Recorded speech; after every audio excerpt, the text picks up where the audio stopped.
Hello दोस्तों, तो आप लोग कैसे हैं? मुझे उम्मीद है कि आप लोग स्वस्थ होंगे और आप लोगों का स्वागत है हमारे चैनल राजू मैथ्स वर्ल्ड में। तो हम अभी डिस्कस करने वाले हैं BPSC TRE 2.0 class 9 to 10 mathematics जो 8 दिसंबर को पेपर हुआ था, टीजीटी लेवल का जो पेपर हुआ था उसको हम डिस्कस करेंगे। ताकि इसको डिस्कस इसलिए कर रहे हैं ताकि जो आने वाले बीपीएससी के टीआरई 3.0 होने वाले हैं उसमें आपको काफी हेल्प मिले इस वीडियो से। तो चलिए हम डिस्कस करते हैं। पहले क्वेश्चन रीड कर लेते हैं।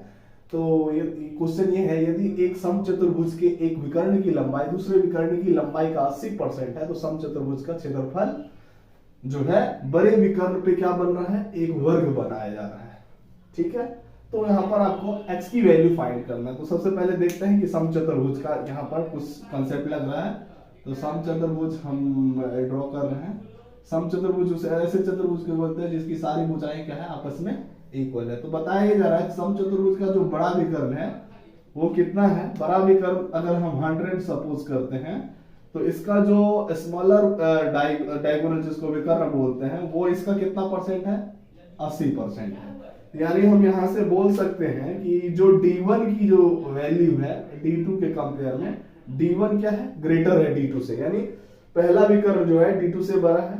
तो अगर पहला विकर्ण अगर हम 100 लेते हैं तो दूसरा विकर्ण हमारा क्या हो जाएगा, 80 हो जाएगा। बिकॉज यहाँ पर क्वेश्चन में दिया गया है कि जो एक विकर्ण है दूसरे विकर्ण का 80% है। क्लियर है।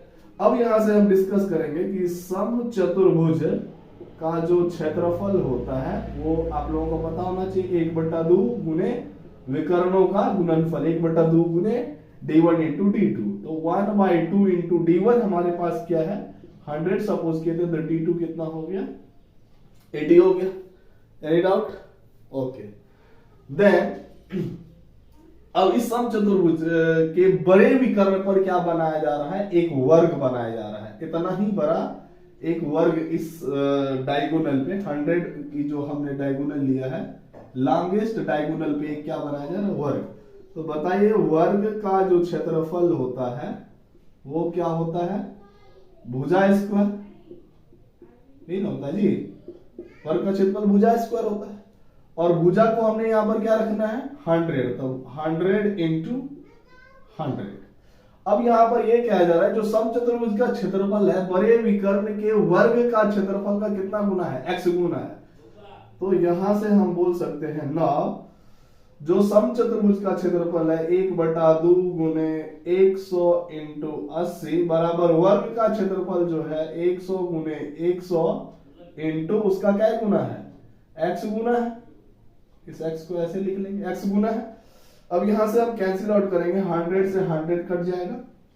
उसके बाद 2 से इसको काट दीजिए 40 टाइम्स में। तो 40 इक्वल्स टू कितना हो गया, 100 इंटू एक्स। अब यहां से आ जाइए 40 और ये आ जाएगा 100 डिवाइड में इक्वल्स टू क्या हो गया, x। तो हम यहां से देख सकते हैं 0 0 cancel, 4/10 equals to x। It means 2 2 जा 4, यानी 2 दूना 4, 2 पंचे 10। यानी x की वैल्यू हमारी क्या हो रही है, तो x की वैल्यू हमारा यहां से कितना मिल रहा है, 2/5। तो ये 71 नंबर क्वेश्चन का जो करेक्ट ऑप्शन होगा वो हमारा 2/5 रहेगा। तो अगर वीडियो अच्छा लगा है तो हमारे चैनल को लाइक और सब्सक्राइब जरूर करें। क्वेश्चन नंबर 72 देखेंगे, डिस्कस करते हैं। क्वेश्चन नंबर 72 क्वेश्चन ये बताया जा रहा है कि 10 सेंटीमीटर लंबे 10 सेंटीमीटर लंबे व 8 सेंटीमीटर चौड़े एक आयत के अंदर बने वृत्त का क्षेत्रफल आपको ज्ञात करना है। मतलब ये है कि एक आयत है, एक आयत जो कि आपको 10 सेंटीमीटर क्या है, लंबा है, यानी लॉन्ग है, और इसकी जो ब्रेथ है वो कितनी है, 8 सेंटीमीटर की चौड़ाई की एक रेक्टेंगल है, यानी आयत है। अब इसमें आपको करना ये है कि इसके अंदर जो है ना एक क्या बनाया जा रहा है, वृत्त बनाया जा रहा है। तो वृत्त आपको इसके अकॉर्डिंग जो आपको डायमीटर लेना है वो किसके अकॉर्डिंग लेना है, ब्रेथ के अकॉर्डिंग लेना है। तो ऐसा एक सर्कल बनाएंगे जो रेक्टेंगल के इनर साइड में है। तो एक सर्कल बनाए और वो उसका जो डायमीटर होना चाहिए वो किसके अकॉर्डिंग होना चाहिए, ब्रेथ के अकॉर्डिंग होना चाहिए। तो ब्रेथ हमारा कितना है, 8 सेंटीमीटर। तो बताइए इसकी डायमीटर जो है, अगर डायमीटर 8 सेंटीमीटर है तो रेडियस जो होता है वो व्यास का क्या होता है, आधा होता है। तो व्यास जो है हमारा कितना है, 8/2 विल बी 4 सेंटीमीटर, यानी त्रिज्या हमारा 4 सेंटीमीटर आ गया। अब हमको निकालना है वृत्त का क्षेत्रफल। किसका क्षेत्रफल निकालना है, वृत्त का क्षेत्रफल। तो बताइए वृत्त का क्षेत्रफल क्या होता है, pi R square. Pi as it is रखेंगे, पाई को पाई में ही रहने दीजिए, और आर की वैल्यू है 4 स्क्वायर। 4 4 जा pi into 16 will be 16 pi centimeter square. That becomes my answer. So option number C is correct. Is it okay? C option is correct. तो आइए हम क्वेश्चन नंबर 73 देखते हैं। 73 नंबर क्वेश्चन क्या कह रहा है, यदि 4 सेंटीमीटर व्यास वाली 8 धात्विक गेंदों को पिघलाकर एक बड़ी गेंद बनाई गई तो बड़ी गेंद की त्रिज्या क्या होगी। तो आपको पता होगा कि जो गेंद का शेप होता है, बॉल का शेप, वो क्या होता है, गोला का आकार का होता है। तो बताइए गोले, क्या बताएंगे, गोले का जो आयतन होता है वो क्या होता है, 4/4/3 पाई आर क्यूब होता है। अब बताइए व्यास कितना है इसका, 4 सेंटीमीटर, यानी डायमीटर अगर 4 सेंटीमीटर है तो रेडियस विल भी क्या हो जाएगा, 4/2, 2 जा 4 सेंटीमीटर, 2 हो गया। अब यहां पर यह है कि 4 सेंटीमीटर व्यास वाली कितनी है, 8 धात्विक गेंद, यानी हमको लिखना है 8 इंटू 4/3 इंटू पाई, और यहां पर क्या बताया जा रहा है, रेड पाई आर क्यूब। तो आर की वैल्यू यहां पर क्या हो गया, 2 का क्यूब इक्वल्स टू, इसको क्या कर पिघला कर क्या बनाया जा रहा है, एक बड़ी गेंद बनाई जाती है। 8 धात्विक गेंदों को पिघलाकर हमको एक बड़ा गेंद बनाना है, तो उस गेंद का त्रिज्या निकालना है। तो मान लीजिए उस गेंद का जो वॉल्यूम है 4/3 पाई कैपिटल आर क्यूब ले लेते हैं। यहाँ पर 4/3 पाई से 4/3 पाई आप यहां से कैंसिल आउट कर दीजिए, तो बचा क्या, 8 इंटू 2 इंटू, यानी 2 की क्यूब कितना हो जाएगा, 2 2 जा 4 2 जा 8 इक्वल्स टू कितना हो गया, आर क्यूब। तो आर क्यूब इक्वल्स टू 8 8 जा 64। अब बताइए क्यूब हटाएंगे तो यहां पर क्या हो जाएगा, नेक्स्ट साइड में क्यूब रूट, तो 64 हो जाएगा। 64 का क्यूब रूट कितना हो गया, 4 सेंटीमीटर। तो यहां से आप देख रहे होंगे कि जो बड़ी गेंद की त्रिज्या आ रही है वो कितना आ रहा है, 4 सेंटीमीटर आ रहा है, जो कि हमारा ऑप्शन ए करेक्ट है। तो प्यारे दोस्तों आप देखेंगे कि 74 नंबर जो क्वेश्चन है वो क्या है, बहुत ही प्यारा क्वेश्चन है। यदि 9 संतरे का जो विक्रय है वो 12 संतरे के क्रय मूल्य के बराबर है, तो आपको लाभ प्रतिशत बताना है कि कितने प्रतिशत का लाभ हो रहा है। तो आइए हम इस क्वेश्चन को सॉल्व करते हैं। क्या बता रहा है जा रहा है, 9 संतरे का विक्रय मूल्य, विक्रय मूल्य मतलब इसको शॉर्ट फॉर्म में लिखते हैं 9 संतरे का सेलिंग प्राइस। सेलिंग प्राइस मतलब विक्रय मूल्य हो गया। 9 संतरे का जो विक्रय मूल्य है वो किसके बराबर हो रहा है, 12 संतरे के क्रय मूल्य के बराबर। क्रय मूल्य मतलब सीपी हो गया, कॉस्ट प्राइस हो गया, कोई दिक्कत तो नहीं है यहाँ पे। अब यहां से आप देखेंगे कि 9 संतरे का जो क्रय मूल्य है, विक्रय मूल्य, वो 12 संतरे के क्रय मूल्य के बराबर है। तो आप यहां पर कर लीजिए एसपी और इधर से सीपी ले आइए नीचे, बराबर कितना हो जाएगा, 12/9। आप देख रहे हैं कि सीपी 9 रुपया था, तो सेलिंग प्राइस कितना रुपया हो गया, 12 रुपया। तो प्रॉफिट कितना का हो रहा है, प्रॉफिट जो हो रहा है कितने रुपए का हो रहा है, 3 रुपए का हो रहा है। तो प्रॉफिट परसेंट इक्वल्स टू क्या होता है, profit percent equals to profit upon में सीपी इंटू 100%, क्योंकि लॉस और प्रॉफिट हमेशा किसके अकॉर्डिंग होगा, सीपी पे होता है। तो प्रॉफिट हमारे पास कितना रुपए का हो गया, 3 रुपए का। सीपी हमारा कितना है, 9 रुपए का, और 100% से मल्टीप्लाई कर दिया, 3 1 जा 3 3 3 जा 9, 3 कम 3 3 3 9, 100/3% मतलब 33 सहित 1/3% भाग करेंगे। तो ये हमारा आंसर होगा, जो कि हमारा ऑप्शन ए करेक्ट है। तो आइए अब हम नेक्स्ट क्वेश्चन 75 नंबर क्वेश्चन देखते हैं। दो समरूप त्रिभुजों के क्षेत्रफल क्रमशः 81 सेंटीमीटर स्क्वायर और तथा 49 सेंटीमीटर स्क्वायर है। तो उनकी संगत ऊंचाई के अनुपात का जो रेशियो है वो आपको निकालना है। तो हम यहाँ से कुछ बताना चाहते हैं ताकि ऐसे टाइप के कोई भी क्वेश्चन आए तो आप कर पाए नेक्स्ट एग्जाम में। तो ये हम दो त्रिभुज लेते हैं ए बी सी और दूसरा त्रिभुज हमने लिया यहाँ पर डी ई एफ।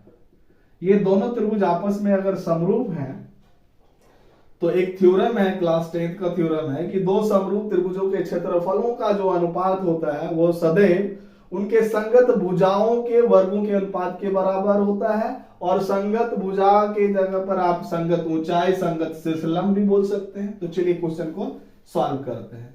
तो दिया गया दो समरूप त्रिभुजों के क्षेत्रफल क्रमशः कितना कितना है। तो पहले का क्षेत्रफल जो है वो 81 सेंटीमीटर स्क्वायर दिया है और दूसरे का कितना दिया है 49 सेंटीमीटर स्क्वायर दिया है। तो बताइए ये होता है दो समरूप त्रिभुज, एरिया ऑफ त्रिभुज एबीसी यानी त्रिभुज एबीसी का क्षेत्रफल और त्रिभुज डीई एफ का क्षेत्रफल क्या होगा संगत भुजा। तो संगत भुजा जैसे कि हमने यहां पर ए बी लिया तो यहां से हम क्या ले लेते हैं डीई। तो ए बी बाय डीई का क्या हो जाएगा होल स्क्वायर हो जाएगा, बिकॉज दो समरूप त्रिभुजों के क्षेत्रफलों का अनुपात उनकी संगत भुजाओं के वर्गों के अनुपात के बराबर होता है। तो पहले त्रिभुज का जो क्षेत्रफल है आपके पास कितना है 81 सेंटीमीटर स्क्वायर और दूसरा जो है आपके पास कितना है 49 सेंटीमीटर स्क्वायर। और यहाँ पर ए बी और डी का रेशियो चाहिए था तो ये एज इट इज रहेगा सेंटीमीटर स्क्वायर कैंसिल आउट।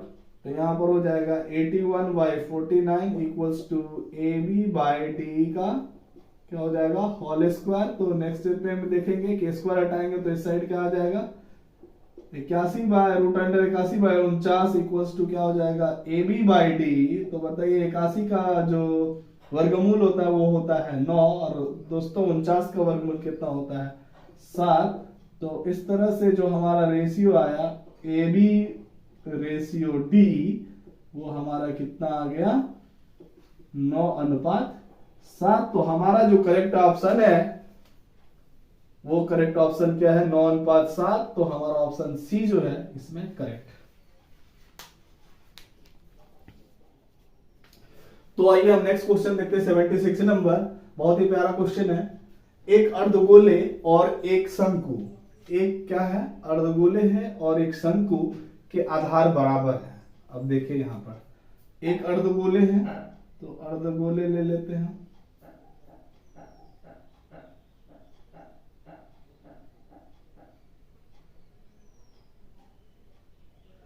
और एक शंकु के क्या है आधार बराबर है। यानी ये सपोज करिए कि ये अगर हमारा 2r था तो इसका भी आधार कितना रहा होगा 2r। तो इसका जो रेडियस होगा 2r का आधा कितना आ जाएगा हाफ r रहा होगा। तो इसका भी रेडियस कितना हो गया 2r का हाफ r हो जाएगा। अच्छा अब यहां पर बताया जा रहा है यदि उनकी ऊंचाइयां भी बराबर है तो इसकी ऊंचाई क्या हो जाएगा जो इसका रेडियस है वही इसका हाइट होगा। तो ये भी कितना हो गया r और इसकी जो ऊंचाई होगी शंकु की ये ऊंचाई किसके बराबर है रेडियस की इक्वल है। तो ये भी कितना हो गया r। तो अब इस पोर्शन को जैसे आप देखेंगे इसको अगर हम नेम कर दे नेमिंग ABC और इस पॉइंट का नाम रख दिए D। तो इसको देखिए जरा आप ADC एक समकोण त्रिभुज दिख रहा होगा और समकोण त्रिभुज में ये जो DC है ये भी R है और ये भी R है। तो PGT पाइथागोरस प्रमेय लगा के ये कितना निकल के आ जाएगा आपको √2r आ जाएगा। चलिए अब √2r आ जाएगा तो इसके बाद देखते हैं तो उनके वक्र पृष्ठों का अनुपात। तो बताइए अर्धगोले का वक्र पृष्ठ जो होता है वो क्या होता है 2πr² और इसका वक्र पृष्ठ क्या होता है πrl। अब आइए तो 2πr²। तो r तो r² ही रहेगा क्योंकि r रेडियस तो r ही रखे हैं। Pi as it is r as it is और l जो है हमने यहां पर क्या रखा है यहां पर √2r रखा है। तो इसको एक बार और सिंप्लीफाई करेंगे 2πr² और ये हो जाएगा पाई r इंटू r कितना हो जाएगा r² इंटू √2। तो पाई r² से पाई r² कैंसिल तो 2 is to √2। तो इसको सॉल्व करेंगे तो 2 को लिखेंगे √2 इंटू क्या लिखेंगे √2 इंटू √2 इक्वल्स टू √2 से √2 कट गया तो यहाँ पर हो गया 1 तो √2:1। तो ये हमारा ऑप्शन √2:1 यानी √2:1 ऑप्शन नंबर ए जो कि हमारा करेक्ट रहेगा।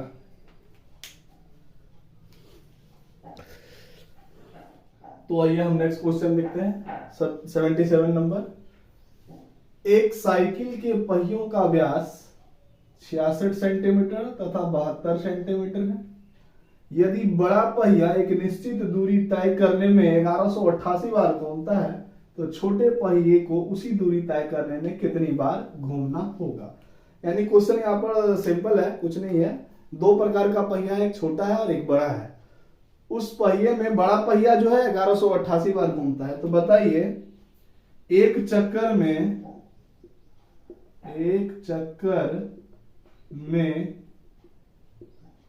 पहिया द्वारा तय दूरी जो होता है वो क्या होता है, परिधि के बराबर होता है। और परिधि क्या होता है 2πr और क्या बोल सकते हैं πd। कोई दिक्कत नहीं। तो हम यहां से देखेंगे कि जो बड़ा वाला पहिया है उसका जो व्यास है वो कितना है 72 सेंटीमीटर है। तो लिखिए पाई इंटू 72 सेंटीमीटर इंटू ये एक चक्कर में तय की गई दूरी हो गई और ये कितना बार घूमता है तो 1188 बार घूमता है। अब इसी दूरी को तय करने के लिए हमको छोटे पहिए का व्यास दिया गया है, तो उस छोटे पहिए को इसी दूरी को तय करने में कितना बार घूमना पड़ेगा ये हमको निकालना है। तो फार्मूला तो सेम लगेगा। एक चक्कर में छोटे पहिए द्वारा तय की गई दूरी पाई डी, तो पाई रख लीजिए और डी की वैल्यू जो है इसका कितना है 66 सेंटीमीटर। ये एक चक्कर का हो गया।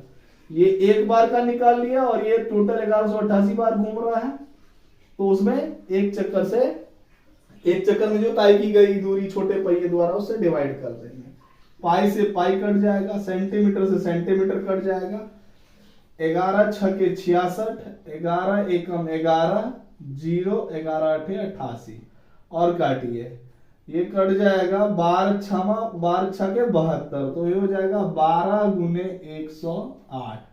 12 8 96 का 6 हासिल रहा कितना 9, 12 इंटू 0 12 तो ये हो गया 9 और ये का 12 एकम 12। तो हमारा कितना निकल के आ रहा है 1296 बार इसी दूरी को तय करने में छोटे पहिए द्वारा 1296 बार उस चक्के को क्या करना पड़ेगा, घूमना पड़ेगा। तो ये हमारा करेक्ट ऑप्शन किसके साथ जाना है, बी के साथ। तो B is a correct option. तो आइए दोस्तों क्वेश्चन नंबर 78 देखते हैं। बहुत ही प्यारा सा क्वेश्चन है। किसी वस्तु को 6% तथा 4% लाभ से बेचने पर विक्रय मूल्य का अंतर जो है वो 3 रुपया है, 3 है। उस वस्तु का क्रय मूल्य क्या होगा ये आपको बताना है। और इसके ऑप्शन जो दिए गए हैं, ए ऑप्शन में 150 है, 150, 175 और 100, और डी उपयुक्त में से एक से अधिक और ई उपयुक्त में से कोई नहीं। तो आइए इसको सॉल्व करते हैं। आपको मालूम होगा कि जो सीपी होती है, क्रय मूल्य जिसको बोलते हैं, वो अपने आप में कितना परसेंट होता है, 100% होता है। और यहां पर दिया गया है कि एक बार 6% के लाभ पर, दूसरी बार जो है 4% के लाभ पर बेचा जाता है। तो ये बताइए हमको 6% और 4% लाभ में कितने परसेंट का डिफरेंस हो रहा है, 2% का डिफरेंस हो रहा है। और 2% का जो डिफरेंस है वो कितना दिया गया है, यहाँ पर 3 दिया गया है। अगर 2% 3 के बराबर है तो 100% करने के लिए हमको क्या करना पड़ेगा, इधर भी 50 का गुना और इधर भी 50 का गुना। तो 50 गुना कितना हो गया 100% और 50 ये कितना हो गया 150। तो इस तरह से भी आपका जो आंसर है वो कितना हो गया 150, जो कि करेक्ट ऑप्शन हमारा रहेगा option A is the correct answer. तो आइए हम नेक्स्ट क्वेश्चन देखते हैं 79 नंबर। बहुत ही प्यारा क्वेश्चन है मिक्सचर एंड एलिगेशन का। 200 लीटर मिश्रण में 15% पानी तथा शेष दूध है। तो बताइए 15% अगर वाटर है तो इसमें दूध की जो मात्रा हो कितना रहा होगा, 85% रहा होगा। दूध की कितनी और मात्रा डाली जाए ताकि परिणामी मिश्रण कितना होना चाहिए, 87.5%। तो दूध की मात्रा बताना है जो और कितना मिलाना पड़ेगा इसमें। तो देखिए इसका सॉल्यूशन, एक तरफ वाटर लिखते हैं और एक तरफ क्या लिखते हैं, मिल्क लिखते हैं। अब बताया जा रहा है कि वाटर जो है हमारा 15% था, तो बताइए दोस्तों अगर जब वाटर 15% रहा होगा तो मिल्क कितना परसेंट रहा होगा, 85%। दोनों मिला के 100% हो जाएगा। अब उसके बाद ये बताया जा रहा है कि कितना दूध और डाला जाए ताकि परिणामी मिश्रण में जो दूध की जो परसेंटेज है वो कितना हो रहा है, 87.5%। तो बताइए अगर दूध 87.5% हो गया तो 100 में से 87.5 चला गया, कितना हो गया, 12.5%। अब इसको ना रेशियो में सॉल्व कर लेंगे।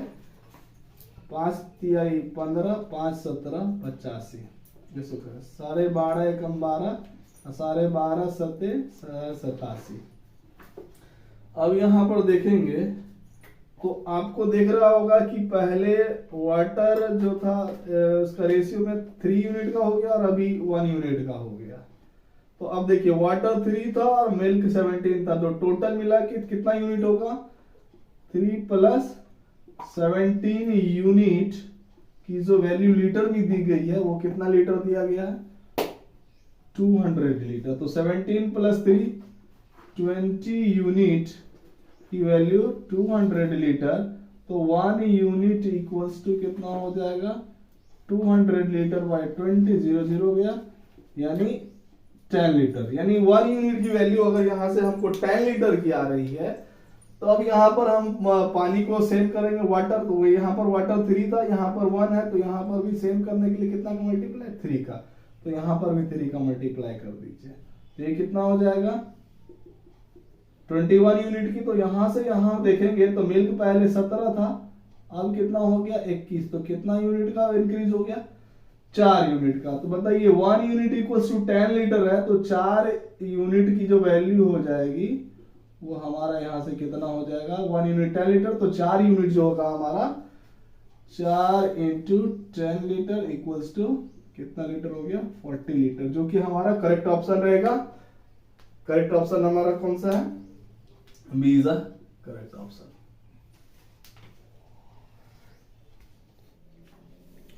तो ये हम क्वेश्चन नंबर 80 देखते हैं। एक संख्या को 0.72 से गुना करने के बजाय एक विद्यार्थी ने उसे गलती से उस संख्या को क्या कर दिया, 7.2, यहाँ पे थोड़ा सा 2 से क्या कर दिया, गुना कर दिया। यदि इससे उसका उत्तर सही उत्तर से क्या हुआ, 2592 अधिक आया तो आरंभिक संख्या क्या है। तो दोस्तों आप ऐसे इंसान देखते होंगे अपने आसपास, करने को कुछ कहा गया और कर कुछ और दिया, वैसा ही कुछ यहाँ पर क्वेश्चन में है। तो चलिए इस क्वेश्चन को कैसे सॉल्व करेंगे जरा। ये किसी संख्या, तो मान के चलिए वो संख्या हमारे पास रहा था, संख्या को हमने ले लिया क्या, x ले लिया। संख्या को क्या किया, 0 दशमलव कितना से गुना कर दिया, 72 से गुना कर दिया। किसी संख्या को 0.72 से गुना करने के बजाय उस बच्चे ने, जो विद्यार्थी था, उसने क्या कर दिया, गलती से हो गया मिस्टेक उससे, तो उसने क्या कर दिया, उस संख्या को 7.2 से क्या कर दिया, गुना कर दिया। तो निश्चित तरीके से आंसर पे तो इफेक्ट आना ही है दोस्तों, क्योंकि कहा कुछ गया और कर कुछ और दिया उसने। चलिए इसको देखते हैं अच्छे से। यदि उससे उसका उत्तर और सही उत्तर से 2592 अधिक आया तो आरंभिक संख्या, जो प्रारंभ में उसकी संख्या रही थी, वो क्या रहेगी। तो जरा देखिएगा डिफरेंस कितना का बन रहा है। 7.2 में से आपको कितना घटाना, 0.72 लेस करेंगे। 10 - 2 गया 8, ये हो गया आपका 11 - 7 4, और ये हो जाएगा 6। कितना का डिफरेंस बन रहा है इसमें, 6.48, और संख्या हमारा x था, और वो कितना अधिक आ रहा था नंबर में, 2592 अधिक आ रहा था। तो अब यहां से बताइए x की वैल्यू क्या हो जाएगी, 2592 डिवाइड में 6.48, पॉइंट हटाएंगे तो 00 हो जाएगा।